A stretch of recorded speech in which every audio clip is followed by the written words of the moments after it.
Are you coming to the tree where they strung up a man? They say murder three.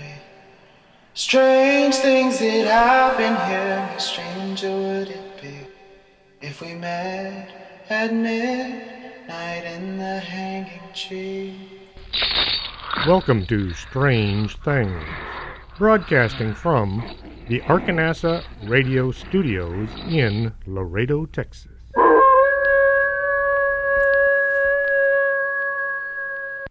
And welcome to the show. I'm your host, Chris James. Tonight, we're going to be talking about an unusual creature that some of you may have heard of and some of you maybe not.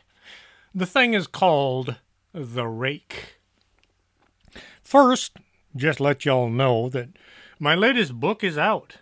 Paranormal Laredo finally went to the publishers and is available from Amazon.com in either paperback or Kindle. Your choice. I like Kindle because you can look at the book and say, I want that one, and within a minute you've got the thing and you're reading it. I had originally planned to keep working on it right up until September. That way it would be ready for the Halloween season. Well, what with all the craziness going on, the UFO conference in Edinburgh being canceled and then rescheduled for August, I got to thinking, well, it'd be nice to have another book on my table for people to look at and maybe hopefully buy. So I spent several weeks editing and re-editing and editing once more, making sure that it was ready to go, and finally it seemed right, so I sent it off. The hardest part sometimes is knowing when a book is finished. You can keep going, keep writing and rewriting it, and change a word here and move things around, but eventually you just gotta say it's done. That's, like I said, not very easy. The send-off wasn't nearly as bad as Fort McIntosh. Fort McIntosh was a nightmare. I sent it off and all the photos were misaligned. Some were completely off the page. Then the photos started coming out too big, as in several pages for one picture. I tried fixing the book several times over the course of the weekend. Finally, I had to take the entire file, copy it to a new template, and send it in that way. 4 days of work for what usually will take an hour. So with Paranormal Laredo, I didn't have to fix any mistakes. Their computer did say that I had misspelled 2 words, but they weren't misspelled. La Economica, which was the name of a store here in Laredo, and that's how it's spelled. And also, when I was interviewing Blanca, she used the word staticky. So I put it in the book. She said it, so I wrote it. Anyway, if you want a copy right away, you can order one from the internet. If you'd rather wait and buy a copy from either the Organic Man Coffee Trike or the Phoenix Bookstore, they should be in town in the next couple of weeks. If you really want to wait and get a copy directly from me, signed and everything, I'll be at various book fairs over the next couple of months, and hopefully the UFO conference in Edinburgh in August. Here in Texas, we're getting back to normal. And no, I don't mean the new normal. Saying the new normal is just a way to get people to accept an unacceptable thing. Wearing a face mask in public is not normal. Staying away from everybody is not normal. Some folks will probably live the rest of their lives avoiding contact with anybody and everyone. That's not normal. I had never heard of the rake when I was younger. Not like vampires or werewolves and sea monsters. The rake just never came up in my research. If you can call it research. When you're in high school and you're looking at books on creatures, is that really research or just entertainment? Anyway, it wasn't until my wife and I went to Jefferson, Texas for the Bigfoot conference that I began looking into the rake as maybe a real creature. We talked to the two guys who did their own podcast. This was long before everybody, it seemed, had a podcast. The first show I listened to by these two was about the rake. If you ask around, you'll probably be told the rake was created in 2005 on a 4chan website under the title, Let's Make a New Monster. They say people began writing in telling stories that slowly developed into the creature now known as the rake. From there, the creature began being seen all over the place, possibly as a tulpa. A tulpa is a concept in mysticism and the paranormal of a being or an object which is created through spiritual or mental powers. It was adopted by the 20th century theosophists from the Tibetan Sprulpa, which means emanation or manifestation. Modern practitioners use the term to refer to a type of willed imaginary friend, which practitioners consider to be sentient and relatively autonomous. Believe it or not, there are several websites that tell you how to create your very own tulpa. They'll give you step-by-step instructions on how to create an imaginary friend. Think long and hard about this before you try it. Do you really want to go to making something that will eventually become strong enough it will no longer need you to be kept alive? Are you clever enough to make something that won't wind up running around ruining your life? It's very much like making a deal with the devil. No matter how careful you are, he will always come out on top, and you'll have to pay the ultimate price. Did you ever see the movie Bedazzled, 1967, with Peter Cook and Dudley Moore? A hapless loser sells his soul to the devil in exchange for 7 wishes, but he has trouble trying to win over the girl of his dreams. Stanley Moon tries his best to set up a situation where him and Margaret will be together forever. In one of his tries, he says, him and her together, happy forever, no other men in her life. Well, they both wind up being nuns. The remake was Bedazzled 2002 with Brandon Fraser and Elizabeth Hurley. Hapless dweeb Elliot Richards is granted 7 wishes by the devil to snare Allison, the girl of his dreams, in exchange for his soul.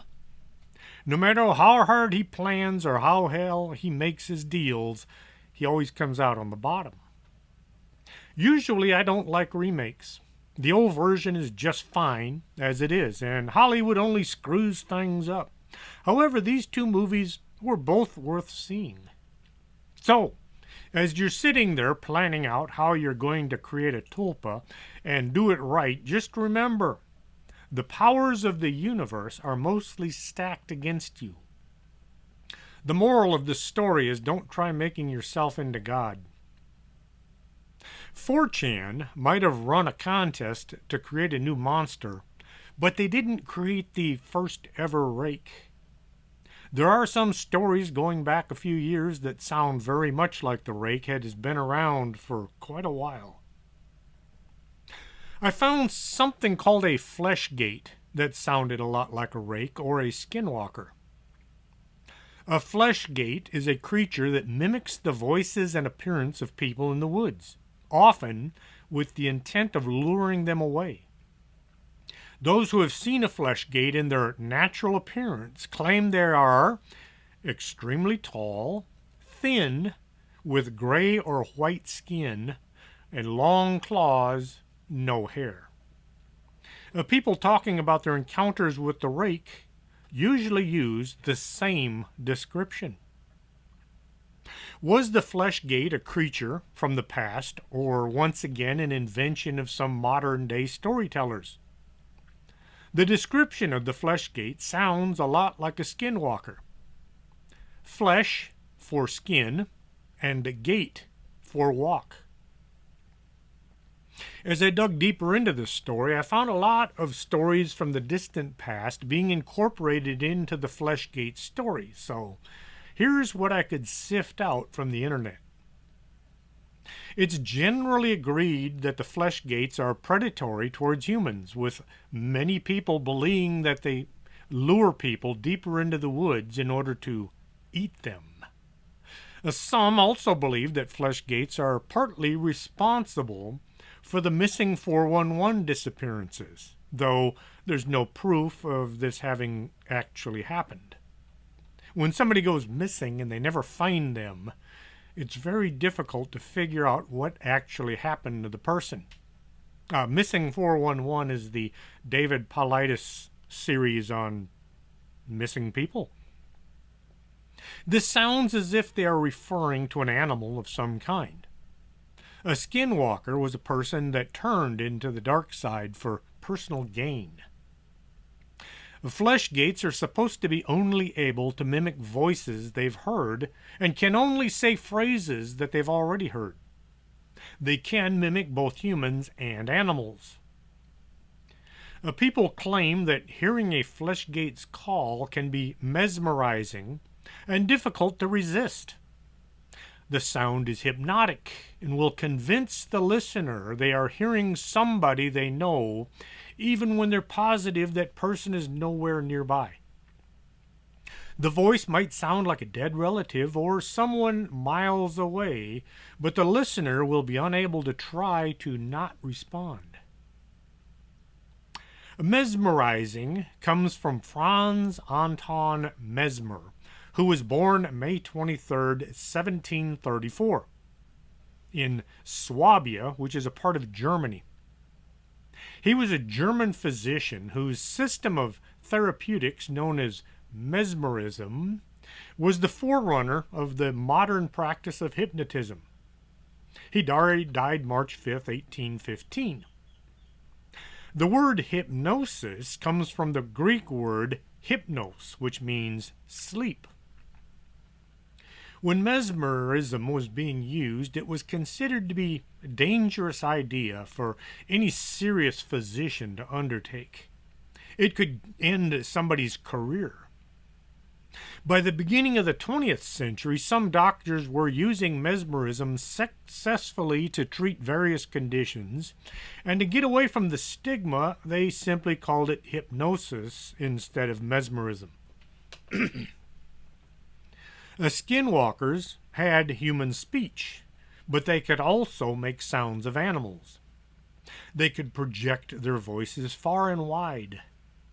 They also had the power to know if somebody was talking about them. Members of the tribe refused to even mention the word used for skinwalker. A skinwalker was a created name used to describe the creatures that Indians didn't talk about. A flesh gate were known for being unnaturally fast, often able to vanish into the woods quickly. They were also credited with excessive strength. This is often pointed out after animals are found ripped apart in areas where flesh gates are reported. Skinwalkers became the animal they were dressed in. If they wore a wolf skin, they became a wolf. They could outrun just about everyone, and they had the wolf's skills accompanied by the human cunning. Though a lot of fleshgate reports suggest that these creatures can shapeshift, not all reports do. Reports of shape-shifting fleshgates happen frequently enough that folks tend to believe this is all a part of their abilities. No one knows when the fleshgate stories were first started. Creatures matching the fleshgate and its ability have been around for thousands of years. People believe that they are one of the following: Some folks say there are cursed spirits. Fleshgate stories and Wendigo stories are very similar. This has led people to think maybe the Fleshgate was once a human who was possessed by a creature like a Wendigo, and his or her soul is now trapped on Earth, roaming the woods looking for food. I did find several stories about females becoming Wendigos, so the Fleshgate might have been either male or female. Some say the Fleshgate is an evil spirit. Unlike with the cursed being belief, this suggests that Fleshgates are predatory forest spirits that always harbored a hatred for humanity. They might be some other unknown cryptid. With all the reports of Bigfoot, Dogman, werewolves, and other monsters living around us, why not have a white-skinned creature that preys on humans? The folks who have had encounters all believe they ran into some dangerous entity. We have no way of knowing how many might have been taken by Fleshgates, since there are so many people vanishing in the woods each year. Skinwalkers were found in the desert. The Navajo Nation isn't found in the wooded areas of the United States. At one time, way back, they did hold land that was a part of East Texas today. The piney woods are in what once was their land. Most Skinwalker legends are from the West. This is based on what the Indians are willing to say about a creature that they don't talk about. It makes research a bit hard. Perhaps the Fleshgate is the Skinwalker of the woods. Reports of Fleshgates are almost always found in sparsely populated areas near woods or national parks. The more remote the area, the more likely it is that Fleshgates or something similar might exist there. Throughout history, many people have claimed to experience the phenomena of hearing loved ones call to them from the woods. On a few occasions, they even saw one of their loved ones walking around behind the trees, looking out and calling to them. Those who went looking for their family member would be surprised as the person they sought would keep moving farther away. Eventually, the pursuer would find themselves lost in the woods. If they were lucky, they would manage to work their way back to the place they had started from, or at least find some place where they could make their way back home. Some campers have said they heard they would notice a member of their party was missing. After a brief search, the missing person would be spotted back in the trees. The searchers would make their way to the hapless hiker. Once they were close, the missing member of the group would appear to be off somehow. They looked the same and they sounded the same, but their mannerisms were wrong. The camper in question doesn't quite seem like themselves. In some cases, the odd-acting camper would answer questions by repeating what had been said, answering questions with questions. When the search party tried to get closer to the missing camper, this person would move away once more back into the trees. Should the searchers continue, they might encounter the real missing person. When asked, this person would have no recollection of seeing the one that was pretending to be them or the encounter with his camping group. Have you ever been walking in the woods and suddenly all the birds and the bugs went silent? This is an eerie feeling. Nature is not quiet. The woods are filled with creatures all doing their best to let others know that they're there.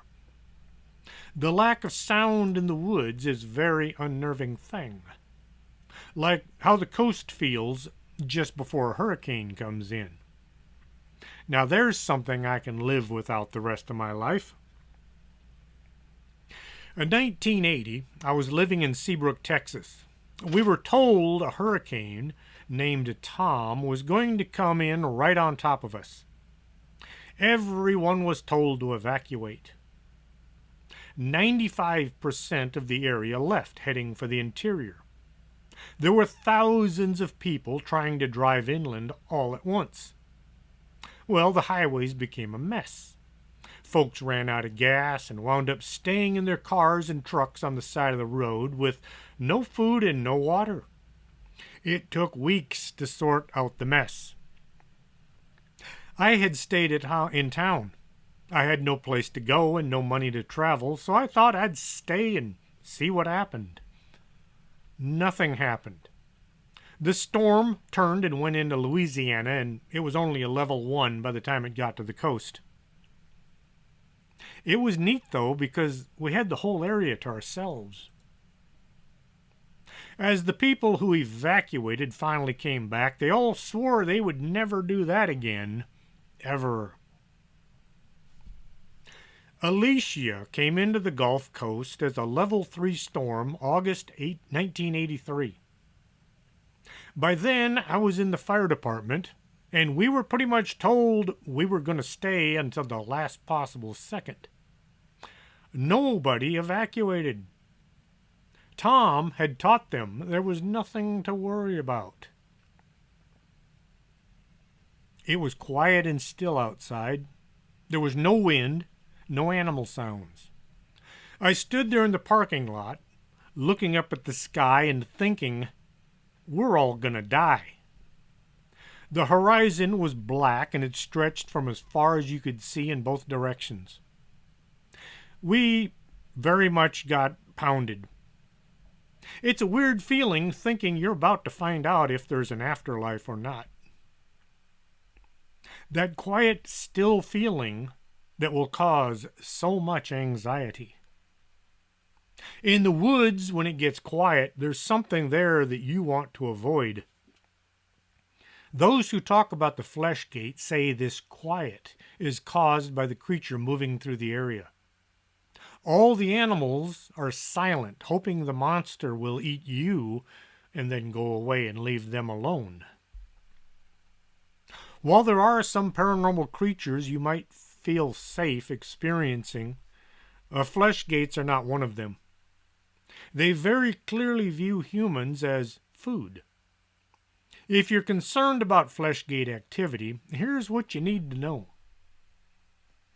Flesh gates have a number of different sounds associated with them, aside from the voices and the noises they mimic. These include screams, low moans, dual-pitched shrieks, which are all heard prior to a flesh gate sighting. If you do hear a scream, try to determine if it's a vixen.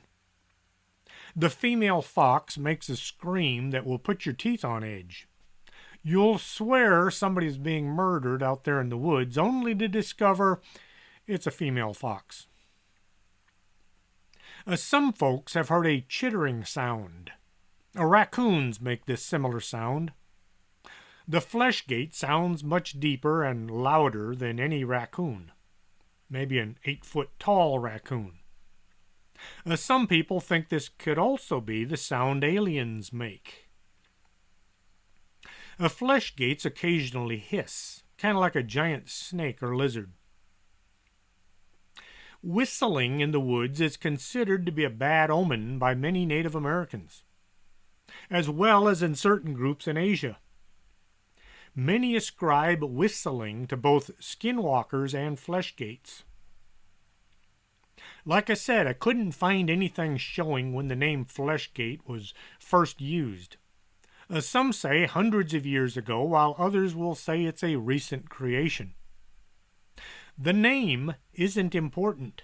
It's what the creature does to people who encounter it. A skinwalker or flesh gate, either one is bad news. As for the rake being a modern-day creation, there are some records dating back centuries about encounters with something called the rake. According to mythology, the stories of the rake seemingly began in the early 12th century. However, Most material documentation or reports have been mysteriously lost or destroyed over the years. As people found new ideas and new religions, they would destroy anything not directly attributed to their thoughts. The Crusaders set fire to the library in Alexandria, thinking it contained nothing but pagan ideas. As the Spanish conquistadors moved through the New World, they piled up all the writings of those they conquered and burned them. Now, don't blame us white guys for all of that destruction. Emperor Chang had all the written records burned towards the end of his life. Chairman Mao had everything burned that he didn't like during the Cultural Revolution. The whole idea of something that somebody doesn't like or agree with has to be destroyed is upsetting, but what can you do? There are too many people out there that think they know better. We could just say that some people are not very nice. The first recorded incident of the rake was documented in the Mariner's Log, dated from 1691. He had traveled from England to the northern United States. Now, at the time, it was still called the colonies.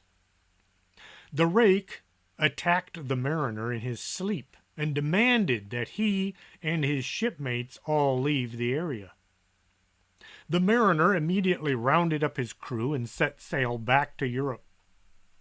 The description of his attacker was tall, skin and bones creature with white skin and huge black eyes. There's also a Spanish journal entry dating from 1880, which comes from an individual traumatized by the constant stalking from a rake. It would show up late at night and mess with him, making it impossible to sleep. Once again, this was a tall, white-skinned monster with black eyes.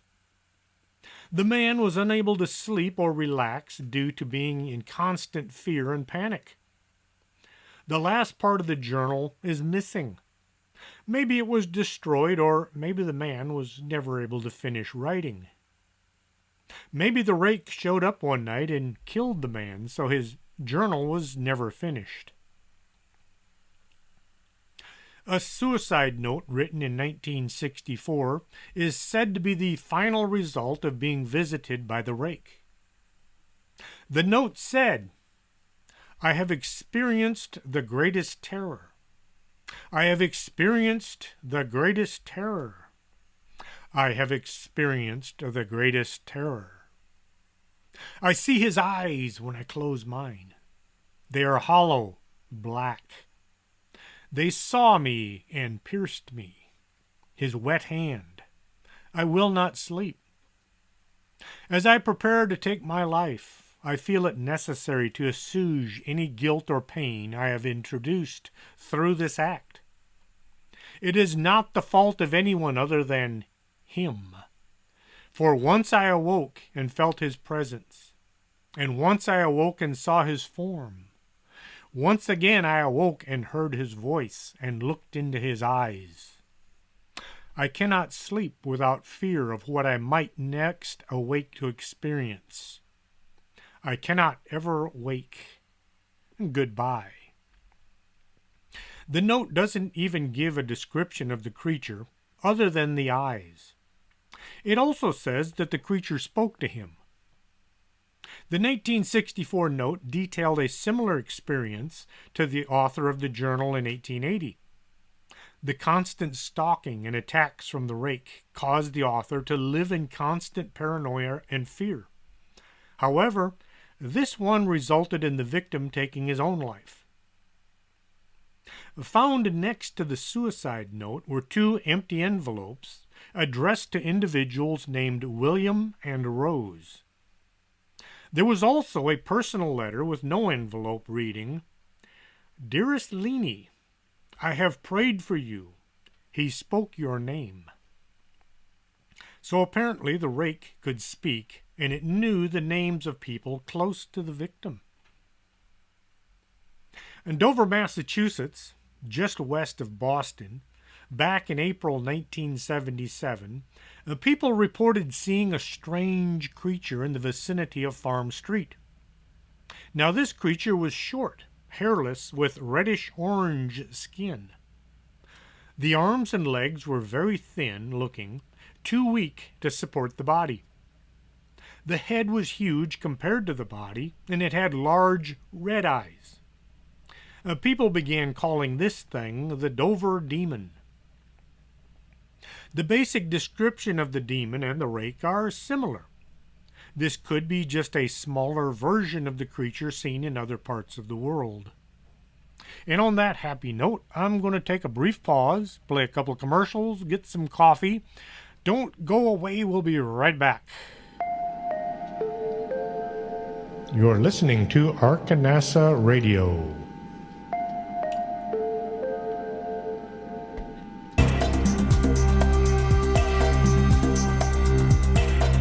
Did you hear a bump in the night and you think it just might be a ghost? Contact the Laredo Paranormal Research Society at laredoparanormal@hotmail.com. That's the LPRS for all your otherworldly needs.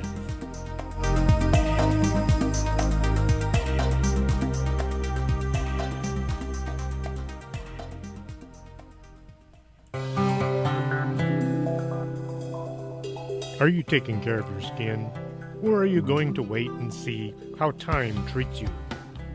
Take care today by contacting Lourdes James, Independent Beauty Consultant, at 956-723-3019. Don't let time get the best of you.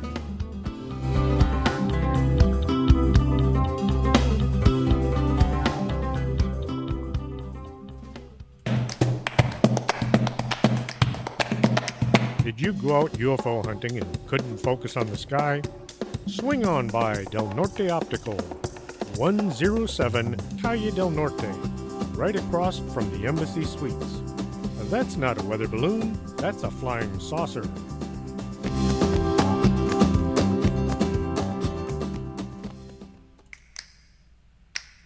Coffee makes the world go round, and around here we have the Organic Man Coffee Trike.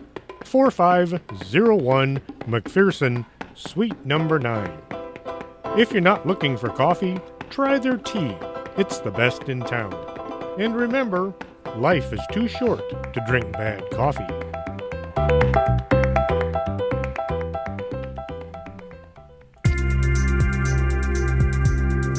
This is Arkanasa Radio you've been listening to.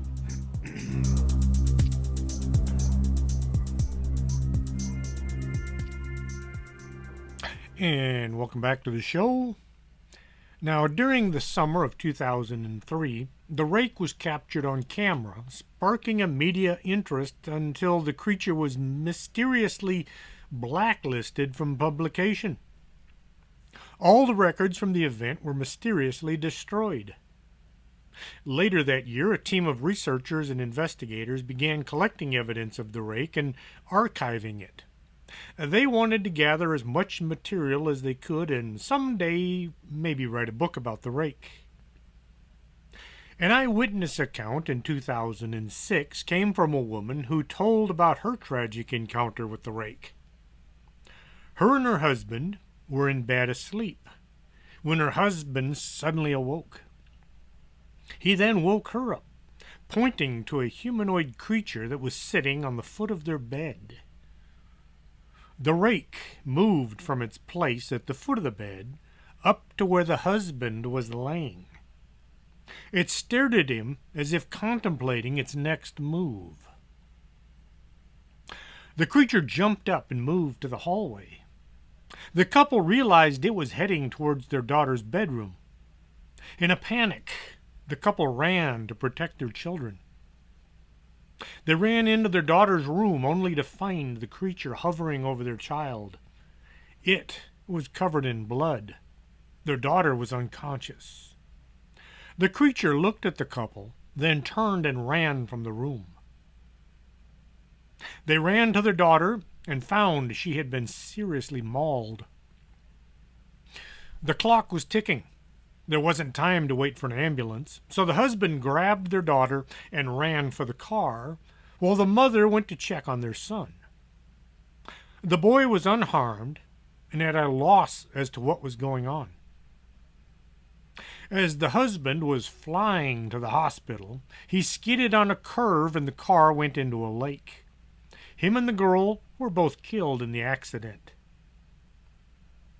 The mother and son left their house and sought refuge in a motel room.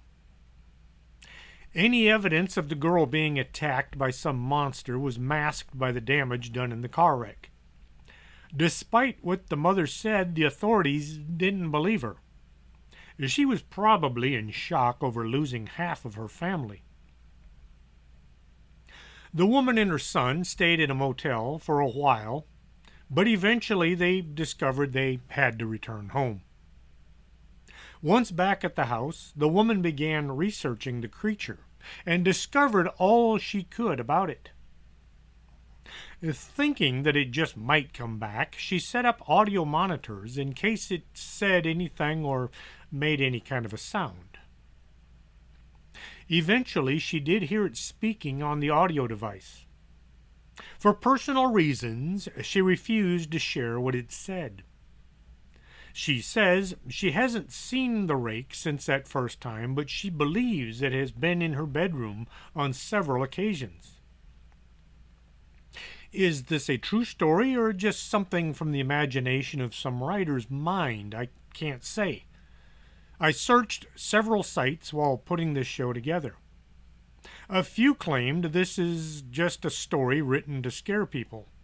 Then others said this was indeed a true story. The police reports don't reflect any kind of paranormal activity, but they never do. Occam's razor says the principle gives precedent to simplicity. Of two competing theories, the simpler explanation of an entity is to be preferred. People translate this to say the simplest solution is always correct.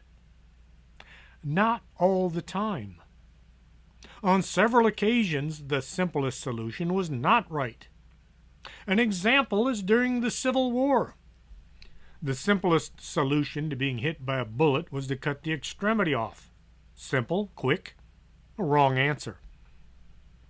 They cut off a lot of arms and legs that could have been saved if only a bit of extra work had been done. The rake is sometimes called the crawler, the creature, the speaker, the servant, and sometimes just him. This makes looking for the creature a bit hard. You have to read dozens of accounts trying to find any reference to tall, thin, white-skinned, creepy creatures. In August 2018, a woman was sitting in her car in Canada while taking a video of a moose. The people are speaking French, or at least it sounds like French to me. Some of you would get that reference. The video runs about a minute. There's only so much action to be caught of a moose eating grass. They went home and they had a look at the recordings.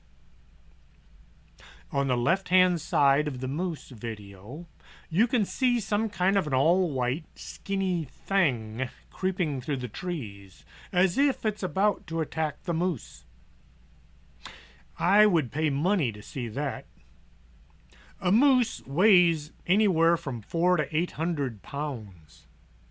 They have a nasty disposition, especially when attacked. The rake looks like it might weigh 80 pounds. This would be kind of like a squirrel attacking a Rottweiler. We don't know what kind of magical powers a rake might possess.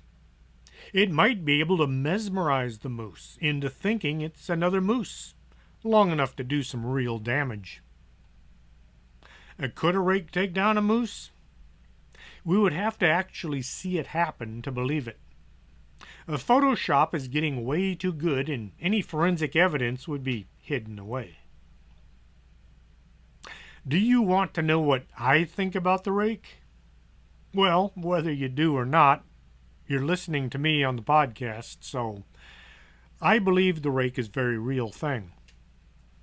I don't know what it is or why it shows up in places, making people feel uneasy or sometimes downright terrified. It is a real thing.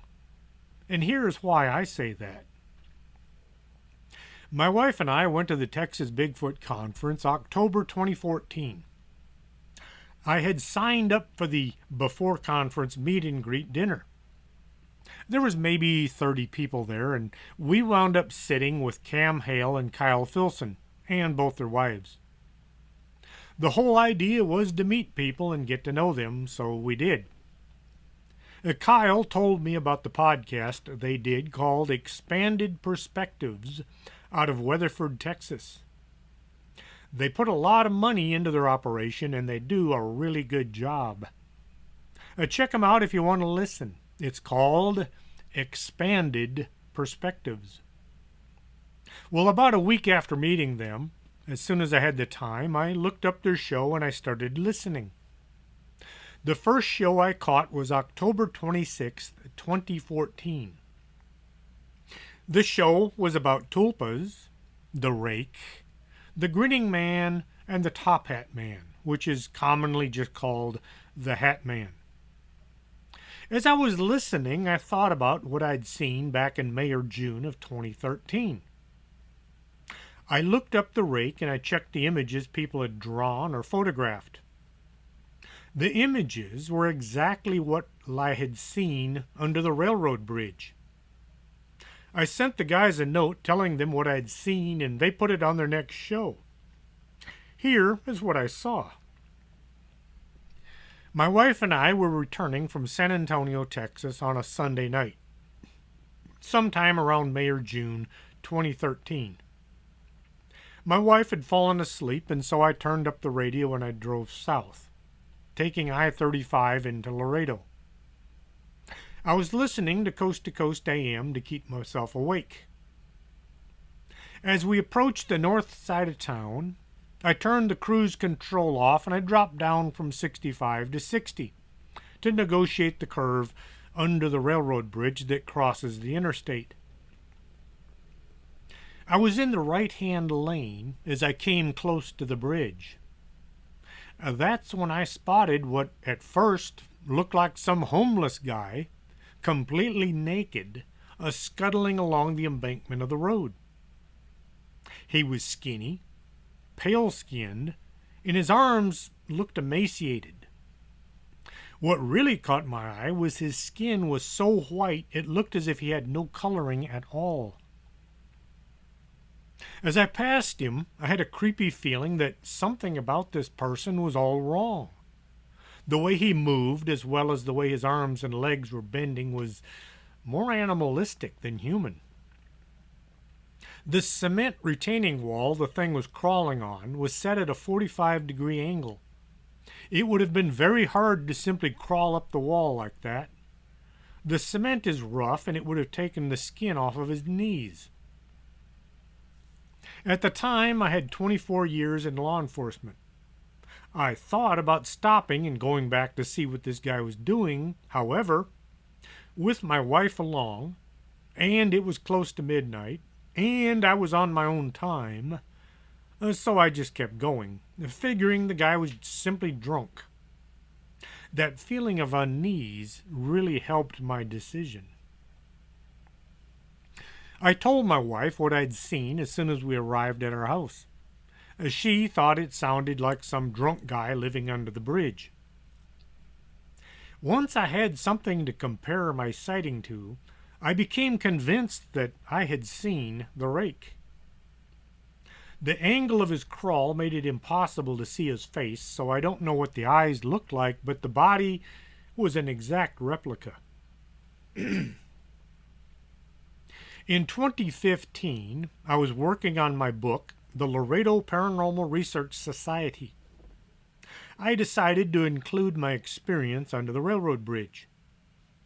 I was discussing the story with Ishmael when he told me about a case they had, but they hadn't been able to look into it. Down south near the county line are a bunch of houses set back on the east side of Highway 83. The ranch is called the Milagro. Late one night, a man was sitting in his bedroom on the second floor. The window looked out onto the roof of the garage. As he sat there, a white, emaciated creature went sneaking across the roof. It moved like a spider looking for its next meal. The man was so shook up he ran to his closet, grabbed his shotgun. He spent the night sitting in the corner of his room waiting for the creature to return. It never came back, but he still keeps an eye out for what might have been a rake. He contacted the LPRS and told them he thought he had seen a gray. He asked the team to come down south and check the ranch for other sightings, but time and manpower didn't work out. Had I known then what I know now about the rake sightings there was just in the Laredo area, I would probably have driven down to the Milagro Ranch and done some more investigating. Now keep in mind I am not a field investigator. I do my research sitting down, either at a coffee shop or in someone's office. My body is a bit too beat up for running around. As I was working on the paranormal Laredo, I received a few more stories about rake sightings. Recently, somebody spotted the same creature running across I-35 just south of Loop 20 overpass. They were driving south when they spotted a white, skin and bones looking person come running from the brush on the west side of the interstate.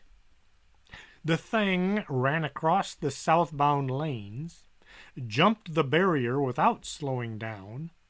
It crossed the northbound lanes and disappeared into the brush on the east side. It ran upright on two legs, but it moved like an animal. The witness was convinced this was no human. It was human-shaped, but it looked too thin and moved more like something out of a horror movie. After looking at the images of the rake, the witness said that was what they had seen. This sighting was within a few hundred yards of the railroad bridge where I'd had my sighting. Mines Road runs north-northwest out of Laredo. There's an active strip mine that gives the road its name. Once past the Columbia Bridge, you're either a Border Patrol agent, working on a ranch, or working in the oil field. On one of the ranches, one of the workers was told to get some photos of the equipment that was set up on the ranch road by the supervisor. This was a quick way to document items being used in the field. The worker clicked a few photos using his cell phone. Later, while looking at the images on his phone, the worker saw something weird standing near one of the pumps. He had caught what looked like a tall, very thin man. The skin is very white, and there's no sign of any clothing. Everybody that looks at the photo says it looks like the rake. Then there's Belle's story. Her and her boyfriend were driving to work early one morning. As they were coming up on the Mines Road overpass, they spotted what they thought was a dog or a coyote sitting in the middle of the road. As they were about to pass this whitish-gray thing, it jumped straight at the side of their vehicle. They felt it hit the side. Her boyfriend slowed down, wanting to get out and see if any damage was done to the car, but Belle yelled to keep going, that thing might be dangerous. They arrived at work, and as they were getting out of the car, they could see where the dirt was rubbed off the side of their car, right where the creature had hit. I showed her a picture of the rake, and she said it was what they had seen. The area where Mines Road runs into the overpass is only a few blocks from where I had had my sighting. All of these stories make me think there is something out there not nearly as nice as Bigfoot, not as benign as most UFO sightings. I have yet to hear about folks getting together to go rake hunting. Usually, when somebody has an encounter, it's just by chance or it's at the rake's bidding. Why folks encounter this creature is anyone's guess. What it wants is probably not best thing for us. One theory is the rake is a tulpa. I mentioned to them earlier in the show. The idea comes from Tibetan religion that goes, if you think about something long enough and hard enough, you'll make it happen. A dino at the gym went into this idea one day while we were talking. He said if enough people are focused on a particular outcome, say an election, even if they hate the candidate, that person will receive their energy. This will drive that person to win. It's a combined thought creation. If you get a building full, or several buildings full of people all praying for someone, there is a real possibility that person will recover. Intentions will place positive energy into that person's life. If you get a large enough group of people all thinking about a creature that is tall, skinny, with white skin, that creature might pop into existence. Once created, there's no way to control this being. Focusing on a creepy-looking monster would make it evil. And not just the looks, but how people picture it in their minds. Thousands of people have seen pictures of the rake. This means thousands of people are putting their energy into this creature and making it real. A real thought form monster. September 1972.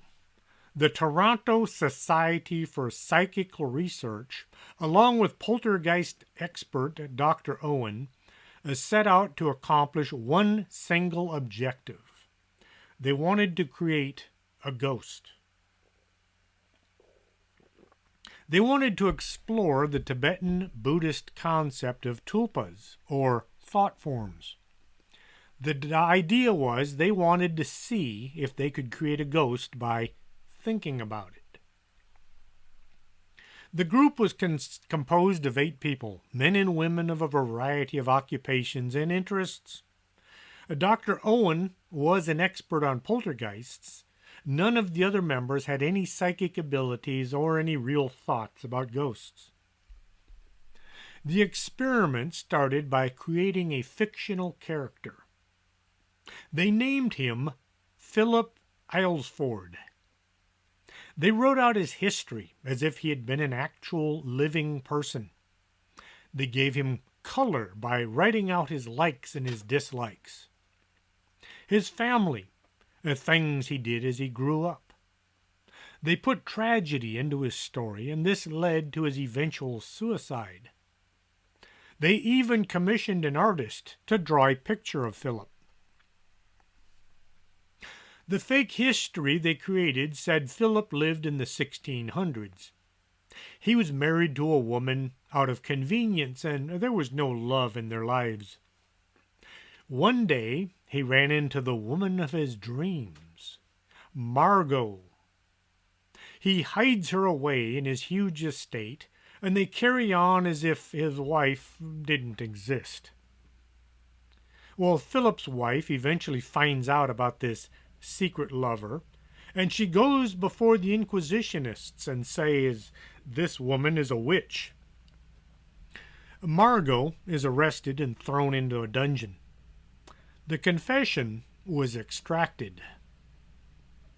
Margot was condemned of witchcraft and sentenced to public execution. Philip didn't have the spine needed to save Margot, and she was burned at the stake. Feeling horrible, he threw himself from one of the palace walls. Taking all this information, the made-up history, the pictures, the stories, the group meditated on Philip. They visualized him appearing in their minds, concentrated as hard as they could, willing him to be. Some members of the group said that they could actually feel his presence. They said it was as if there was someone in the room, and they simply assumed that it was Philip. About a year of this went by, and yet they never actually had anything they could actually say was a manifestation of a ghost. At the suggestion of Kenneth Barcholder, a psychologist, they discontinued the traditional experiment and they switched to something a bit more paranormal. They held a seance. The idea was it took more than just people thinking about Philip. Clinical conditions were working against them. They needed the proper atmosphere. They needed to make this ghost more real. It was thought that perhaps some of the members were having difficulty focusing on Philip because they knew he wasn't real. They placed the table in a dark room, and they had all the members gather round and have a seat. As they sat around the table, focusing their will on conjuring Philip, an unseen force began to tap on the table. During the seance, one person would say, "Knock once for yes, twice for no." And then a question would be asked. "Is Philip in the room?" They all heard one knock. The lead asked Philip questions about his past, and each time they heard the correct answer, yes or no. The longer they performed the seance, the more everyone began to believe that Philip was a real ghost. Then things got weird. When asked a question never covered in any of the made-up history, Philip would give an answer. He began to create his own history.